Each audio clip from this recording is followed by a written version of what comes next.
आहेत. हां ठीक आहे. कुठलं शेअर मार्केटिंग तर तुम्हाला मी सर्व सांगेन शेअर मार्केटिंगची. म्हणजे तुम्हाला कसं निफ्टी पाहिजे या तुम्हाला शिप पाहिजे तर त्याच्यामध्ये तुम्हाला शेअर मार्केटिंगचे म्हणजे कुठली पाहिजे ते जर मला एक ॲक्युरेट माहिती करून देत असाल ना म्हणजे तुम्हाला मग मी सांगतो. मग तरी पण मी शेअर मार्केटबद्दल सांगेन. पण मॅक्झिमम लोकांसाठी जर शेअर मार्केट असलं की मग मी जर शेअर मार्केटिंग जर तुम्हाला सब्जेक्ट दिला मग ते काय करणार माहिती आहे का, मग बाकीच्यांना बोर वाटेल. कारण की शेअर मार्केटिंग असा विषय आहे मी जे काही पॉईंट्स देणार आहेत त्याच्याबद्दल तर ते म्हणणार की हे काय चाललं आपल्याला काहीच कळत नाही. कारण की ह्याचे मॅक्झिमम लोक कसे गावाकडचे आहेत. तरी मी पण शेअर मार्केटिंगबद्दल तुमचे पॉईंट्स काय कव्हर करण्याचा प्रयत्न करेन पुढच्या वेळेला.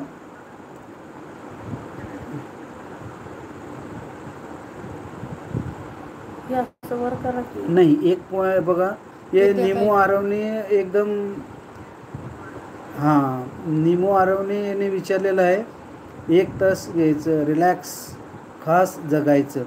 हां हे काफी फ्री माइंडच्या दिसत आहेत या अर्चना ताई आहेत त्या. अच्छा मला उठवणाऱ्या. हां त्यामध्ये रिलॅक्सेशन कसं असतं माहिती आहे का, तुम्ही हे मनात ठेवलं पाहिजे की आपण प्रत्येक हा जीवन दिला आहे ना तर जीवनाचा एक अर्थ आहे. आपण का जगतो कोणासाठी जगतो मग त्याला जीवन म्हणायचं. जर तुम्ही म्हणत असाल की मी कोणासाठी जगू कशासाठी आलो आहे मग त्याला जीवन म्हणायचं नाही. मग त्याचा अंत फार वाईट होतो. म्हणून प्रत्येक माणसाच्या जीवनाचा एक उद्देश आहे तो म्हणजे जगणं. आणि आपण जगतो कशाला हे सगळ्यांना माहीत पाहिजे. ठीक आहे. कोण मुलासाठी जगतं, कोण आईबापासाठी जगतं, कोण प्रेमासाठी जगतं. प्रेम म्हणजे कोण लवर्स नाही आपली धर्मपत्नी. ठीक आहे सखी आपण त्याला सखी म्हणतो बरोबर आहे का नाही. मग त्याचा हा मेन उद्देश आहे. एखाद्या डॉक्टरने साधी जेलेसिनची गोळी दिली आणि त्याला असं वाटतं डॉक्टर खूप चांगला आहे कारण विश्वास त्याचा. हे बघा डॉक्टर तुम्ही स्वतः आहे. ठीक आहे. कुठलाही डॉक्टर बिना न सांगता म्हणू शकतो का ह्याला ही बिमारी आहे. डॉक्टरपाशी तुम्ही गेला तर डॉक्टर विचारतो तुम्हाला काय झाले त्यानंतर त्याला कळते की तुम्हाला काय झाले.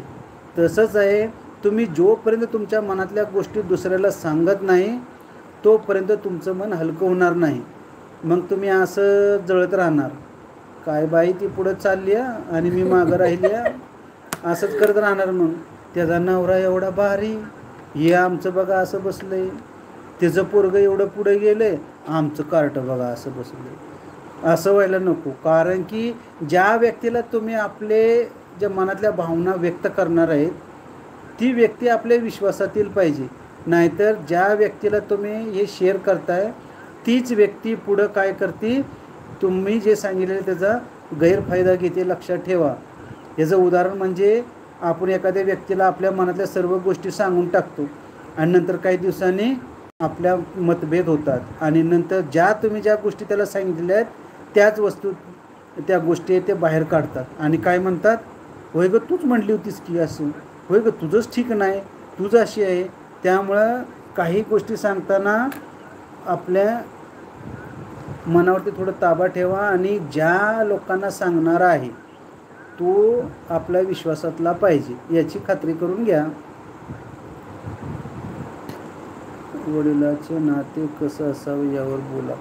10 वर्षाचं काय हो तुम्ही ह्याच्या पुढं पण जोपर्यंत माणूस या पृथ्वी तलावर आहे तो कुणाचा ना कुणाचा तरी आई या बाप या भाऊ असतो. तसं 10 इयर्स या ज्योती पगार यांनी सांगितलेलं आहे वडिलांचं नातं कसं असावं. हे बघा कुठलाही मुलगा जर बापाचं चप्पल आणि कपडे घालायला लागला की तो आपल्या मुलाचा एक मित्र होतो.